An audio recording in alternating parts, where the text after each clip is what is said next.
इजाजत होने के बावजूद इसने उसको हटाया और अल्लाह से डरते हुए अपने आप को बचा लिया। ये है कमाल।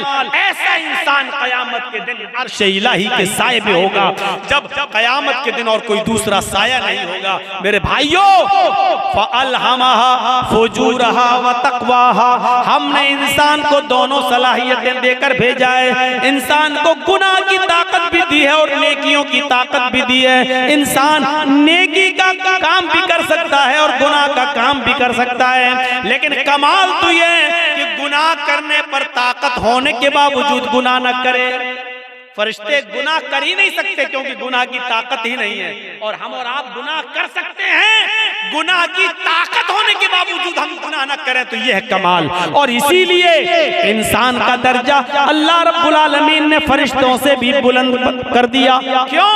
क्योंकि इसके अंदर गुनाह की ताकत थी, लेकिन इसके बावजूद इसने अपने आप को बचा लिया। ये किरामन का ये फरिश्ते जो है किरामन कातिबीन जो हमारे कांधों पर रहते हैं, मजाल है कभी किसी लड़की के साथ जिना कर लें, अल्लाह ने ये ताकत दी नहीं है उनको। कब्र में फरिश्ते आते हैं हिसाब व किताब के लिए, मुनकर नकीर, मजाल है कि कोई फरिश्ता किसी औरत के साथ जिना कर ले? नहीं। क्यों? अल्लाह ने ताकत ही नहीं दी जिना की। जिना की ताकत इंसान के पास है, और ताकत होने के बावजूद अपने आप को जिना से बचा ले। ये है फरिश्तों से भी बड़ा काम, ये है बड़ा दिल गुर्दे का काम। और जिसने इस काम को अब कर लिया, अंजाम दे लिया, ताकत होने के बावजूद अपने आप को बचा लिया, मेरे भाइयों, इसका मकाम और मर्तबा फरिश्तों से बुलंद है, फरिश्तों से बुलंद। वयुदखिलकुम जन्नातिन तजरी मिन तहतिहा अल-अनहार, अल्लाह ऐसी जन्नतों में तुम्हें दाखिल करेगा जिसके नीचे नहरें बह रही हैं। आओ एक और नजरिए से समझो, जिसके अंदर गुनाह करने की सलाहियत नहीं थी, यानी फरिश्ते, जिस मखलूक में गुनाह करने की सलाहियत नहीं थी, अल्लाह ने उसको जमीन का खलीफा भी नहीं बनाया। और जिन लोगों में गुनाह करने की सलाहियत थी, अल्लाह ने उनको खलीफतुल अर्ज बना दिया, यानी इंसान को, आदम को खलीफतुल अर्ज, जमीन का खलीफा बनाया। क्यों? और देखिए गुनाह करने की प्रैक्टिस कैसे डाली गई। गुनाह एक खता कराई गई हजरत आदम अलैहिस्सलाम से। आज हमारी बात को थोड़ा सा दूसरे हिसाब से सुनिएगा। आदम अलैहिस्सलाम का पहले पुतला बनाया, फिर उसमें रूह डाली, फिर उनको जन्नत में दाखिल किया, फिर उनकी पिछली से हव्वा को बनाया और हव्वा को भी उनके साथ जन्नत में दाखिल कर दिया। और कहा कुलू वशरबू, खूब खाओ पियो है जन्नत के अंदर। और एक ऑर्डर दे दिया अल्लाह ने कि फला तक़रबा हाज़िहि शजरा, आए आदम और आए हव्वा, तुम दोनों इस दरख्त के पास मत जाना, बस इस दरख्त के करीब मत जाना। आए आदम हव्वा, तुम दोनों इस दरख्त के करीब मत जाना, बस। देखिए अल्लाह को तो मालूम ही था कि आदम हव्वा उस दरख्त के करीब जाएंगे। अल्लाह ने तो पहला इंतजाम ही कर लिया था, दुनिया रचाना थी, दुनिया बसाना थी, इसलिए अल्लाह के इल्म में पहले ही था। इसलिए अल्लाह रब्बुल आलमीन ने डायरेक्ट आदम से गुनाह नहीं कराया, बल्कि शैतान को भेजा। शैतान ने उन्हें बहकाया और आदम हव्वा दोनों को दरख्त के करीब ले गया, हव्वा के कहने पर कि खा लो, ये तो हमारा हमदर्द है। शैतान नहीं, ये तो हमारा हमदर्द है। और उसके बहकाने में आकर आदम हव्वा दोनों ने वो फल खा लिया। बस यही खता हजरत आदम और हव्वा से हुई नहीं, बल्कि कराई गई। गलती उनसे कराई गई और अल्लाह को पहले मालूम था। जैसे आदम और हव्वा दोनों ने उस दरख्त के फल को खाया, जन्नती लिबास उनके जिस्म से उतर गया। उन्होंने बड़े बड़े पत्तों से, दरख्त के बड़े बड़े पत्तों से, जन्नत के दरख्तों के पत्तों से अपना जिस्म छिपाया। ये इंसान की फितरत है, ये इंसान की फितरत है। आज आप देख सकते हो इलाकों में घूम घूम कर कि कौन किस पोजीशन में रहता है। मेरे भाइयों, आदम की बीवी है हव्वा, और मियां बीवी में कोई पर्दा नहीं है, लेकिन इसके बावजूद जब जन्नती लिबास दोनों के जिस्म से उतरा तो उन्होंने जन्नत के दरख्तों के बड़े बड़े पत्तों से अपने सतर को छिपाया, अपने शर्मगाह को, अपने सतर को छिपाया। यानी सतर छिपाना ये इंसान की फितरत में दाखिल है। मेरे प्यारे साथियों, फिर अल्लाह रब्बुल आलमीन ने दोनों को जन्नत से बाहर कर दिया। आदम और हव्वा दोनों ने आज मेरी नाफरमानी की है, अब तुम दोनों के लिए जन्नत हराम है, अब तुम दोनों यहाँ से निकलो। अल्लाह चाहता तो इस गलती की बिना पर जहन्नम में डाल सकता था, लेकिन नहीं, चूंकि अल्लाह को दुनिया बसाना थी, अल्लाह को दुनिया रचाना था, अल्लाह को दुनिया में भेजना था, इसलिए आदम और हव्वा दोनों को दुनिया में भेज दिया। अब जाओ, अब सुनो, गलती तो हुई और गलती भी मखलूक है, और मखलूक का खालिक अल्लाह रब्बुल आलमीन है। दुनिया में कोई ऐसी बीमारी पैदा ही नहीं हुई कि अल्लाह ने बीमारी पैदा की हो और उसका इलाज तब उतारा हो। कोई बीमारी दुनिया में ऐसी है ही नहीं जिसका इलाज ना उतारा हो, इल्लल मौत, मौत के अलावा। अब आप कहो मौलाना क्या बात करते हो, कैंसर का कोई इलाज नहीं है। इंसान की अक्ल अभी वहां तक नहीं पहुंची है। कल तक टीबी का इलाज नहीं था, लेकिन आज टीबी का इलाज आ गया कि नहीं आ गया? कल तक बहुत सी बीमारियों का इलाज नहीं था, लेकिन आज पॉसिबल हो गया है। हो सकता है कल इंसान का इल्म उसको कैंसर की खोज में भी कामयाब कर दे और कैंसर का इलाज भी इंसान ढूंढ ले। सिर्फ मौत के हर चीज और हर बीमारी का इलाज अल्लाह ने उतारा है। तो मेरे भाइयों, अगर अल्लाह ने बीमारी उतारी तो अल्लाह ने उसका इलाज भी उतारा है। इसी तरीके से अगर अल्लाह ने खता और गलती को पैदा किया है, अल्लाह ने गुनाह को अगर पैदा किया है, तो गुनाह का इलाज भी तौबा और इस्तिग़फ़ार की शक्ल में बताया है। अगर बीमारी है तो उसका इलाज भी है, अगर गुनाह पैदा किया है तो गुनाह का तिर्याक और गुनाह का इलाज भी बताया है, और वो क्या है? तौबा और इस्तिग़फ़ार।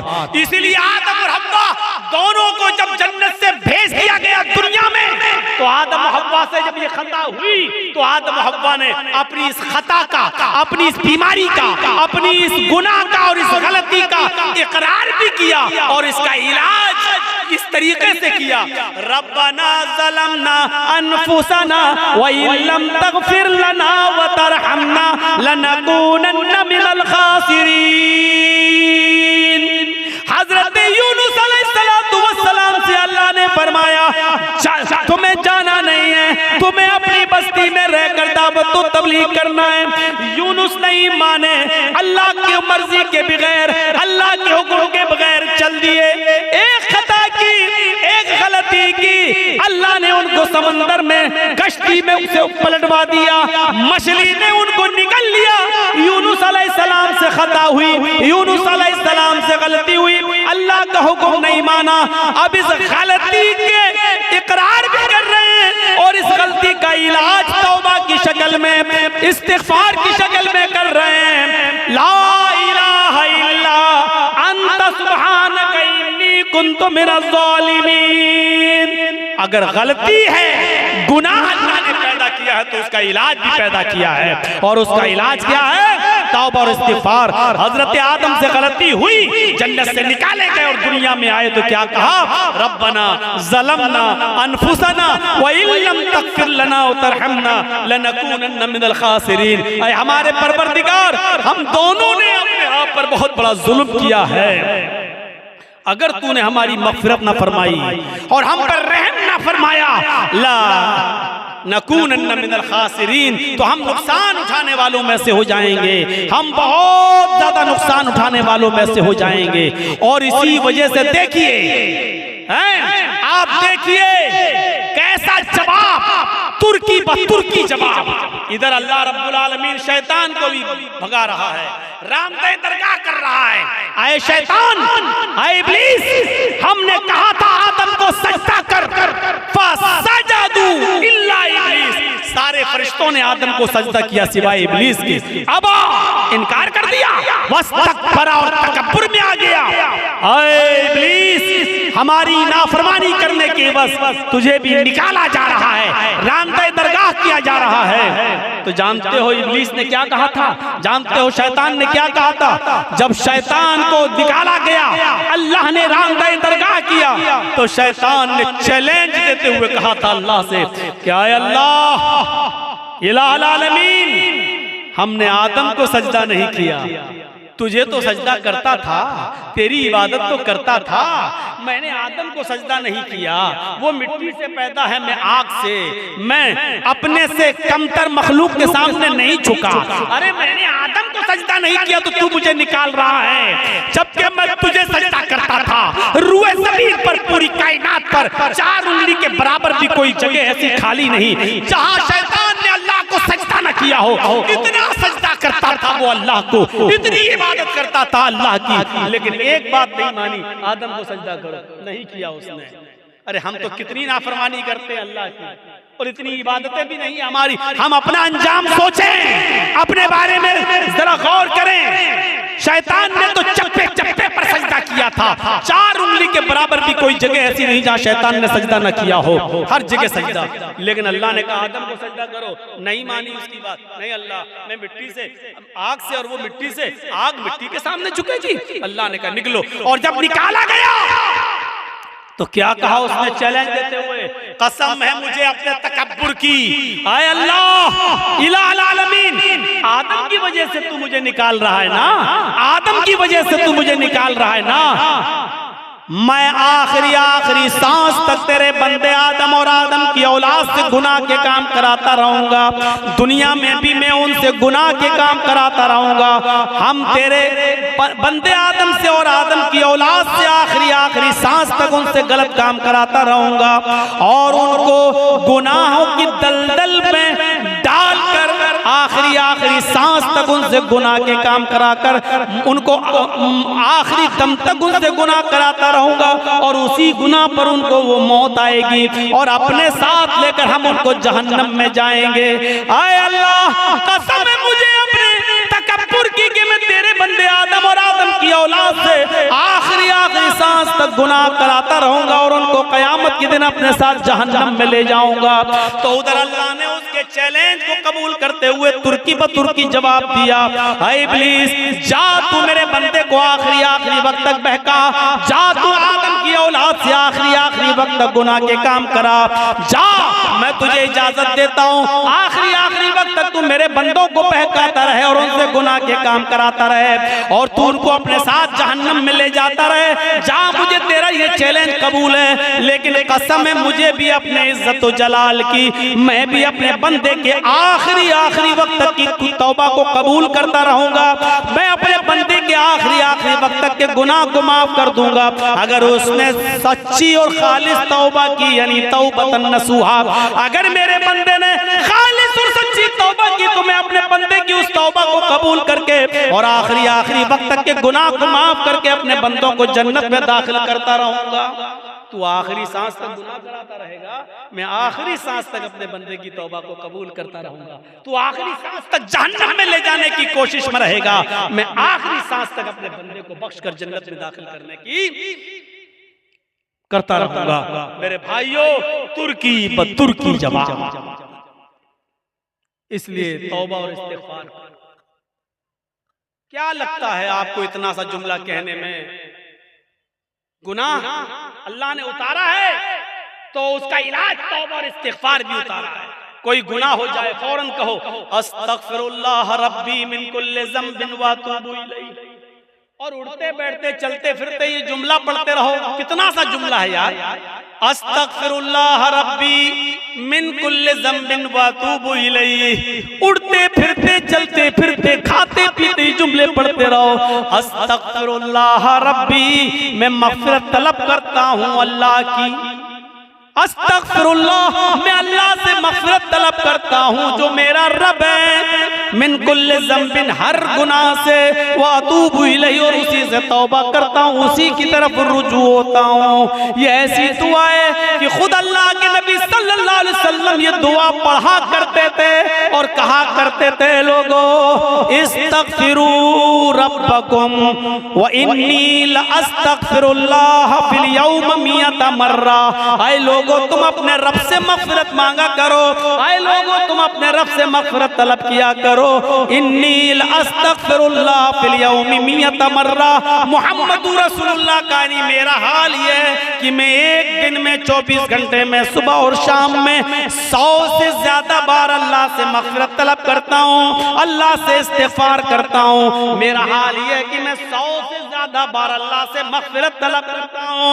अल्लाह ताला ने अपने नबी मुहम्मदुर रसूलुल्लाह को हुक्म दिया, वक़ुल रब्बिग़फ़िर वरहम व अंत खैरुर राहिमीन। वक़ुल रब्बिग़फ़िर, आए मोहम्मद सल्लल्लाहु अलैहि वसल्लम कह दो, ये कहते रहो, रब्बिग़फ़िर, अल्लाह मेरी मग़फ़िरत फरमा, वरहम मेरे ऊपर रहम फरमा, व अंत खैरुर राहिमीन, और तू बहुत ज्यादा रहम करने वाला है। मेरे भाइयों इन जुमलों को अदा करते रहिए। अल्लाह के नबी भी कहते थे, वही अस्तग़फ़िरुल्लाह फिल यौम मियता मर्रा। अल्लाह के नबी भी कहा करते थे, अस्तग़फ़िरुल्लाह रब्बी मिन कुल्लि ज़ंबिन व अतूबु इलैहि।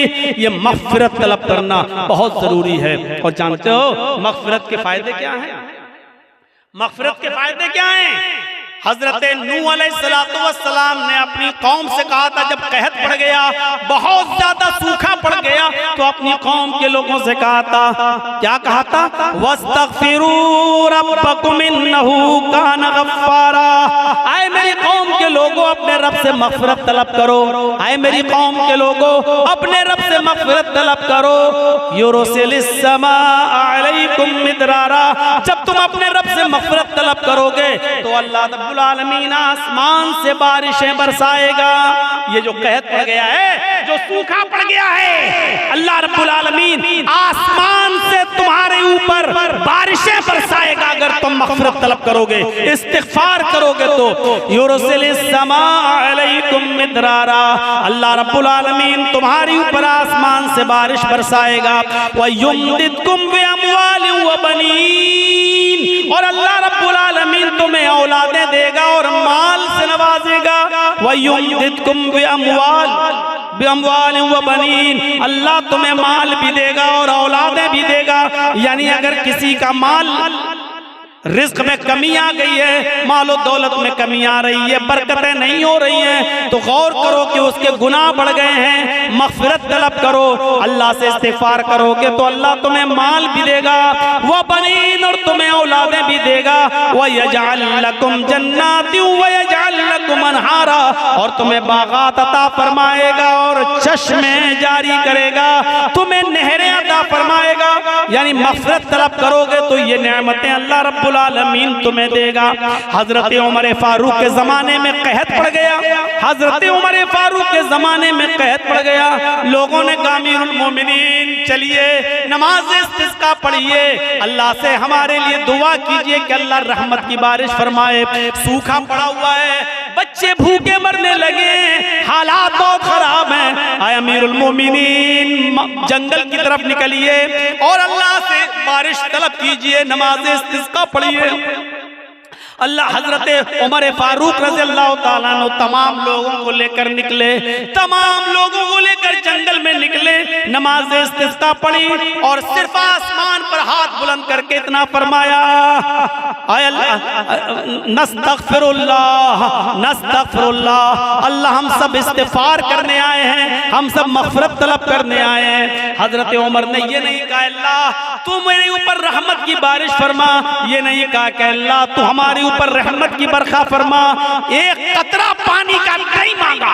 हजरत उमर ने सिर्फ ये कहा अल्लाह मेरी मग़फ़िरत फरमा, हमारे साथ जितने लोग आए हैं अल्लाह इन सबकी मग़फ़िरत फरमा दे, अल्लाह हमारे गुनाहों को बख्श दे, अल्लाह हमारी मग़फ़िरत फरमा दे। इतनी दुआ मांगी और लौट के वापस चले आए। जब अपने घर पे आए तो तमाम लोगों ने घर घेर लिया। हजरत उमर बाहर निकले, लोगों ने कहा अमीरुल मोमिनीन ये क्या हो गया आपको, आप जंगल में हम सबको लेकर निकले, हमने सोचा नमाज इस्तिस्का के बाद आप अल्लाह से दुआ करेंगे कि अल्लाह हमारे ऊपर रहमत की बारिश फरमाए। आपने बारिश के लिए एक लफ्ज भी अल्लाह से नहीं मांगा, आपने एक कतरा पानी भी अल्लाह से दुआ नहीं की, और आप मग़फ़िरत की दुआ करके चले आए। फरमाया, ऐ लोगों, क्या तुमने ये नहीं पढ़ा, वस्तग़फ़िरू रब्बकुम इन्नहु कान गफ़्फ़ारा, अपने रब से मग़फ़िरत तलब करो, वो बहुत ही ज्यादा बख्शने वाला है। युरसिलिस समा अलैकुम मिदरारा, जब मग़फ़िरत तलब करोगे तो अल्लाह आसमानों से मूसलाधार बारिश बरसाएगा।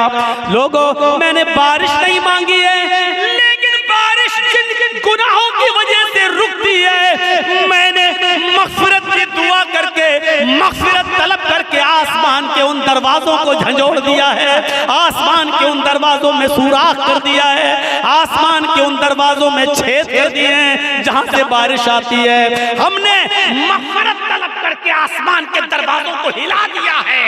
इंतजार करो, इंशाअल्लाह बारिश के कतरे आने वाले हैं। एक दिन गुजरा था कि फिर मूसलाधार बारिश होती है। मेरे भाइयों, जिन जिन गुनाहों की वजह से बारिश रुकती है, और बारिश जब ना हुआ करे तो समझ जाओ कि हमारे गुनाहों की वजह से बारिश रुकी हुई है। जिनको अल्लाह ने औलाद नहीं दी, समझ लो कि हमारे गुनाहों की वजह से अल्लाह ने हमें औलाद नहीं दी है। जिनके मालो दौलत में कमी वाक़ई हो रही है, वो समझ ले कि हमारे गुनाहों की वजह से ऐसा हो रहा है। फरमाया, वयुमदिदकुम बिअम्वालिन व बनीन, अगर तुम अल्लाह से मग़फ़िरत तलब करोगे तो अल्लाह माल भी तुम्हें देगा और औलादें भी देगा, आसमान से मूसलाधार बारिश भी बरसाएगा, और तुम्हें बागात भी देगा और नहरें भी देगा, यानी कुएं, पानी, चश्मा, और खेती बाड़ी, अनाज, गल्ला, फल फ्रूट, ये सारी चीजें तुम्हें कब देगा, जब तुम मग़फ़िरत की दुआ करोगे। तो मेरे प्यारे साथियों, ये मग़फ़िरत का मामला है। इसलिए मैंने कहा, या अय्युहल्लज़ीना आमनू तूबू इलल्लाहि तौबतन नसूहा, ईमान वालो अल्लाह रब्बुल आलमीन से सच्ची और खालिस तौबा करो।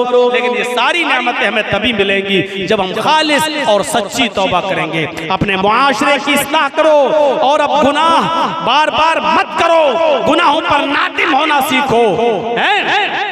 और देखिए, आज के इस ओरियानियत के दौर में, कल मैंने जिसकी तरफ इशारा किया था, मेरे भाइयों, आज इन तमाम गुनाहों की वजह से आज अल्लाह की नेमतें हमसे छीन ली जाती हैं, और इस तरीके का सबक हासिल करना चाहिए हर जलसे वालों को भी। जिस तरीके से मैंने कल भी इशारा किया था, आज जलसों में भी बड़े अजीब व गरीब, आप जाइए, कल मैं जा रहा हूँ कटिहार की सरजमीन पर, देखिएगा कैसा खल्त मल्त होगा, मेला लगेगा, मर्द और औरतों की भीड़ लगेगी, और जब लास्ट में मेरी तकरीर होगी तब जाकर सब इकट्ठा हो जाएंगे, और उससे पहले मार्केटिंग होगी, शॉपिंग होगी, जलसों में बदनज़मी होगी, मर्द और औरतों का इख्तिलात होगा। मेरे भाइयों, ये बड़ी अच्छी चीज है जो हमें नीमा के जलसे में देखने को मिलती है, कि अल्लाह का शुक्र है कि यहाँ के लोग इस तरीके का इंतजाम करते हैं कि मर्दों का औरतों के साथ और औरतों का मर्दों के साथ इख्तिलात ना होने पाए हैं, और दुकानों पर औरतें ना आए, इस तरीके का इंतजाम करते हैं। और ये बहुत बड़ी चीज है। बहुत से दुकान वाले बेचारे लड़ते भी हैं कि आप क्यों लेडीज को रोक रहे हैं, क्यों नहीं आने देते हैं हमारी दुकान पर, हम चंद रुपया कमाने के लिए। मेरे भाइयों, आज जलसे वालों ने भी जलसे दूसरी सरजमीनों पर इसीलिए करना शुरू किया, लोगों ने उनको मशवरे दिए, भाई मेले ठेले बंद करो, तो जानते हो क्या कहते हैं, अगर मेला नहीं लगाएंगे तो भीड़ नहीं होगी, और भीड़ नहीं होगी तो औरतें नहीं आएंगी, और औरतें नहीं आएंगी तो हमारे जलसे में चंदा नहीं होगा। यानी उनको जलसे का मकसद दीनदारी नहीं है, उनका जलसा कराने का मकसद सिर्फ चंदा और ताबुन है, दीन का उसूल नहीं है। वो कहते हैं कि जब तक दुकानें नहीं लगेंगी, मेला नहीं लगेगा, औरतें नहीं आएंगी, और जब औरतें नहीं आएंगी तो भीड़ नहीं होगी, और जब भीड़ नहीं होगी तो चंदा नहीं होगा। मेरे भाइयों, जब हमारी सोच ये हो जाए तो ऐसे जलसों से फिर क्या फायदा होगा, और क्या हमें मिलेगा, और क्या हम सीख कर निकलेंगे। इन्नमल अमालु बिन्नियात, सारे अमलों का दारो मदार तो नियतों पर है, और जब हमारी नियत में पहले ही ये है कि हम जलसे में मेला इसलिए लगाते हैं कि औरतें आएं, और औरतों को इसलिए बुलाते हैं ताकि भीड़ हो, और भीड़ इसलिए होता है कि हमारे मदरसे का चंदा हो तो ऐसे जलसों से हमें कुछ नहीं मिलेगा। कोई दीन और कोई दीनदारी हमारे माहौल में और हमारे समाज में नहीं आएगी। इसलिए दुआ कीजिए कि अल्लाह रब्बुल आलमीन हमारी भी इस्लाह फरमाए, हमारे जलसों की भी इस्लाह फरमाए, इजलास की भी इस्लाह फरमाए। यही चंद बातें मुझे आपके सामने रखना थी। इस उम्मीद के साथ रुखसत होता हूँ कि इंशाअल्लाह हम गुनाहों से बचेंगे और हम गुनाहों पर नादिम होंगे, गुनाह को तर्क करेंगे और आइंदा कभी उस गुनाह को दोबारा न करने का अज़्म और हौसला पैदा करेंगे। इलाहुल आलमीन तो हमारे गुनाहों को बख्श दे, हमें माफ फरमा दे, हमारे गुनाहों को ऐ अल्लाह तू नेकियों से बदल दे। इलाहुल आलमीन जब तक तू हमें जिंदा रख, इस्लाम पर जिंदा रखना, और जब हमारा खात्मा हो तो ईमान पर हमारा खात्मा फरमाना। वमा अलैना इल्लल बलागुल मुबीन व आखिरु दअवाना अल्हम्दुलिल्लाहि रब्बिल आलमीन। अस्सलामु अलैकुम व रहमतुल्लाहि व बरकातुहू। आप लोग